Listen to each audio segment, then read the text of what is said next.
Irjen Bonaparte, nyata-nyata syaiton jenis manusia, ditulis oleh Zulkifli Harahap di seaworld.com. Halo, selamat menyaksikan informasi dari channel Tanda Seru. Entah apa fungsi MUI Pusat dalam membina akhlak umat Islam agar sesuai dengan akhlak yang dituntut oleh Al-Quran. Bahkan di bawah kepemimpinan berjamaah rela dilaknati Allah demi tujuan politik para Islamis. Tidak heran bermunculanlah manusia-manusia penganut Islam yang bertindak atas identitas Islam namun tidak Qurani.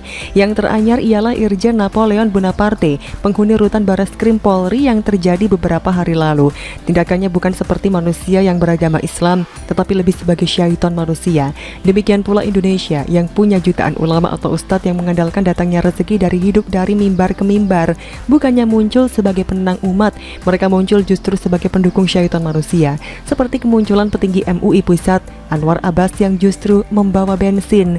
Kalau leluhur syaiton yang satu ini tidak mau tunduk atas perintah langsung Allah Subhanahu wa taala, syaiton yang satu ini tidak mau tunduk atas perintah tak langsung Allah Subhanahu wa taala melalui Quran. Syaiton yang aniaya karena meninggalkan hukum Allah. Barang siapa yang tiada menghukum menurut yang diturunkan Allah, maka mereka itu orang yang dianiaya. Bukan saja syaitan manusia yang aniaya, tetapi juga merupakan syaitan manusia dengan kesesatan yang jauh. Tatkala engkau ketahui orang-orang mendakwakan bahwa mereka beriman kepada Quran yang diturunkan kepada engkau, mereka hendak minta hukum kepada Togut, sedang mereka disuruh supaya kafir terhadap Togut. Syaitan menghendaki supaya ia menyesatkan mereka dengan kesesatan yang jauh. Tidak cukup puas dengan keduanya itu, syaitan manusia yang sedang di lock up ini merupakan syaitan manusia yang menyegerakan siksa yang merupakan hak Allah Subhanahu wa taala. Apabila orang-orang kafir melihat engkau, tak adalah mereka itu mengambil atau memandang engkau, melainkan jadi olok-olokan. Katanya, inikah yang memburuk-burukan Tuhan kami, sedang mereka itu ingkar akan peringatan Rahim yang Maha Pengasih. Manusia dijadikan terburu nafsu, nanti akan kuperlihatkan ayat-ayat siksaan kepadamu. Sebab itu janganlah minta segerakan. Sesungguhnya diperolok-olok Rasul sebelum engkau, maka aku undurkan siksaan bagi orang-orang kafir. Kemudian aku siksa mereka itu. Bagaimanakah siksaanku itu? Dia telah puas dengan semua itu? Belum. Oknum polisi yang sedang dikerangkeng ini telah lebih perkasa ketimbang yang maha perkasa. Demi, jika engkau bertanya kepada mereka, niscaya mereka menjawab, sesungguhnya kami bercakap-cakap dan bermain-main. Katakanlah, pantaskah kamu memperolok-olok Allah dan ayat-ayatnya serta Rasulnya? Jelas Allah Subhanahu wa taala yang hanya protes dengan kata pantaskah dan tidak mengajarkan lancang tangan kepada siapapun pengolok-olok para nabi. Terlebih tindak pembunuhan seperti yang dilakukan terhadap karyawan Charlie Hebdo dan guru Samuel Paty, atau katanya melumuri wajah Muhammad Kaca dengan tai manusia. Bukan pula seperti ajaran Umar bin Khattab yang akan main tangan terhadap orang-orang yang melecehkan nabi. Syaitan manusia yang satu ini juga pengikut ajaran Girah Buya Hamka sambil kafir terhadap suruhan Allah yang damai.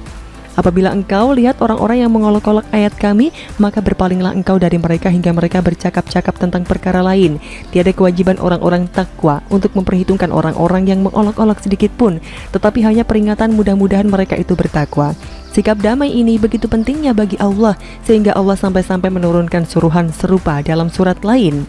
Sesungguhnya Allah telah menurunkan kepadamu dalam kitab bahwa apabila kamu mendengar ayat-ayat Allah diingkari orang akan dia dan diperolok-oloknya, maka janganlah kamu duduk bersama mereka hingga mereka beralih ke pembicaraan lain.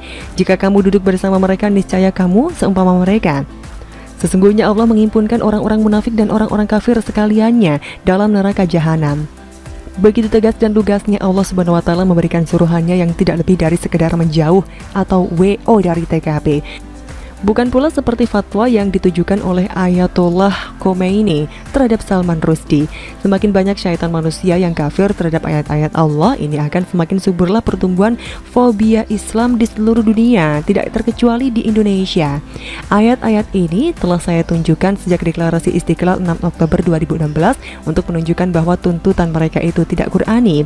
Apa daya, keluaran saya ini kalah dengan gegap gempitanya demo bersilit-silit mereka.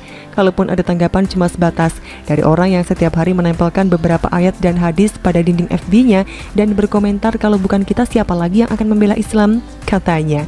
Yang kedua dari teman yang lafal salamnya telah melebihi Arab. Saya akui ada ayat itu, tetapi kami lebih mengikuti imam besar kami. Allahu Akbar, teriaknya.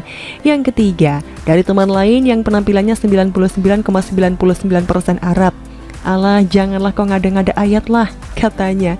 Dan dari teman FB, Anda jangan sembarangan mengambil dalil dari Al-Quran, karena setiap ayat penuh dengan lautan makna, tulisnya. Dan dari teman-teman seforum pembaca yang menilai tulisan saya ngawur, yang ketika saya minta dia beri komentar atas ngawuran tulisan saya itu, dia menjawab secara khas kadrun. Untuk apa mengomentar yang ngawur? Jawabnya, cuma segelintir. Artinya semua ayat ini belum populer dalam kalangan umat. Beda dengan ayat-ayat pilihan politisi. Mengingat semua ini, Kemendiknas dan Kemenak bersama BPIP haruslah segera membuat satu bab buku pelajaran agama SMP SMA yang isinya berupa lampiran pada setiap jilid buku dan wajib diajarkan pada setiap kelas. Dengan demikian, selama 6 tahun seluruh siswa yang beragama Islam telah ditatar dengan materi ini sebelum mereka bermasyarakat atau bekerja. Bagaimana menurut Anda?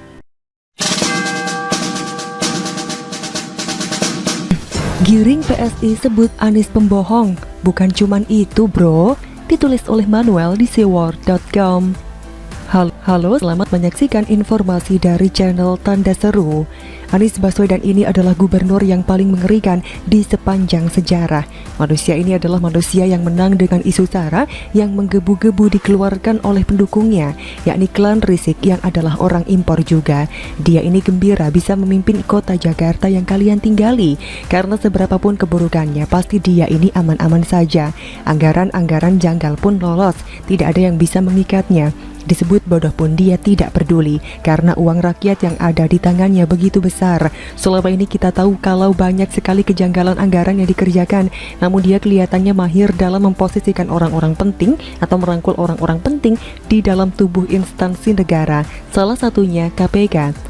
Dia ada novel Baswedan di dalamnya. Tanpa novel, Anies ini bukan apa-apa. Selama novel di KPK, kejanggalan anggaran Anies ini seolah-olah hilang, tenggelam, tidak ada apapun yang bisa menyentuhnya. Ditambah lagi ada orang di BPK yang pernah komentar pada soal Formula E, dipindah ke Papua, dekat dengan teroris KKB. Ngeri kan? Selama ini kita tahu bahwa Anies Baswedan ini adalah sosok yang cukup sering disebut-sebut. Apakah karena pencapaiannya? Mimpi? Apakah karena mahirnya dia memimpin kota? Anjay, geli gue. Jadi sebenarnya namanya sering muncul karena dianggap orang yang paling aman dari bidikan KPK BPK. TWK sepertinya tidak efektif karena hanya 50-an lebih kadrun saja yang dibuang. Masih ada orang-orang yang mendukung Anies di KPK. Percayalah, 50-an orang dari 1000-an pegawai di KPK nggak seberapa. Masih ada gurita-gurita. Jangan bilang otaknya masih ada di KPK. Pemanggilan KPK oleh Anies ini bisa dilihat dari dua sisi. Kalau orang biasa pasti senang karena akhirnya oligarki politik di DKI Jakarta akan lepas. Tapi kalau orang yang matanya lebih jauh dan cakranya terbuka 7, tidak akan serta-merta percaya, karena yang dilihat oleh orang-orang dengan mata batin yang tajam bukan sekedar dia dipanggil. Karena apa? Bukti sudah sangat jelas, dia yang tanda tangan persetujuan pembelian lahan itu. Tanda tangan Anies itu sah. Mau basah atau cetakan, mau becek atau stempel, itu Anies yang tanda tangan. Jadi kalau berdalih bukan dia yang tanda tangan atau tanda tangan itu dicatut, ya tetap salah Anies Baswedan. Makanya nggak heran seorang politisi PSI mengatakan bahwa si Anies Baswedan itu pembohong. Dia ini tukang bohong, nggak mulut, nggak tindakan. Dia ini kayak junjungannya, ngibul. Pura-pura peduli adalah kebohongan Gubernur Anies di tengah pandemi dan penderitaan rakyat. Rekam jejak pembohong ini harus kita ingat sebagai bahan pertimbangan saat pemilihan presiden 2024. Jangan sampai Indonesia jatuh ke tangan pembohong. Jangan sampai Indonesia jatuh ke tangan Anies Baswedan. Kata Giring dalam keterangan resminya Senin 20 September 2021. Dia ini disebut Giring pembohong karena memang dia kerap kali menunjukkan sikap pura-pura peduli terhadap penderitaan rakyat, tapi di akhirnya hanya banyak bacot dan banyak bohong. Pandemi ngoceh dari awal bahwa dia yang paling awas dan antisipatif, tapi pada akhirnya dia hanya sibuk ke kuburan. Mungkin mengingat jasa para pahlawan Yaman. Giring juga mengatakan bahwa Anies selalu kelihatan peduli penderitaan rakyat, padahal dia malah buang-buang duit. Di tengah pandemi dia malah bayar uang triliunan untuk Formula E.